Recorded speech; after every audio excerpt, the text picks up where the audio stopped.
দলীয় বিবেচনায় দিতে হচ্ছে। আপনি চিন্তা করে একটা দেশের অর্থনৈতিক কর্মকাণ্ডে যেখানে সমস্ত দেশের আপনার উন্নয়ন জড়িত, অর্থনৈতিক উন্নয়ন জড়িত, সেখানে যদি আপনি দলীয় বিবেচনায় এইসব কাজ করেন তাহলে সেই অর্থনীতি তো টিকে থাকতে পারে না, যেটা আজকে আমরা দেখতে পাচ্ছি। ব্যাংকিং সেক্টরে দেখেন, ইন্স্যুরেন্স সেক্টরে অনেককে দেখেন। এই জন্য জবাবদিহিতা ফিরিয়ে আনতে হবে।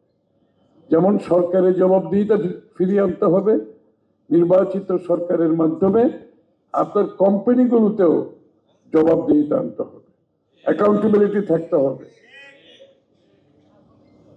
অ্যাকাউন্টেবিলিটি, জবাবদিহিতা ছাড়া কোনো দেশ চলতে পারে না, কোনো প্রতিষ্ঠান চলতে পারে না। এই বিবেচনাগুলোকে আমাদের মাথায় রাখতে হবে আগামী দিনের জন্য।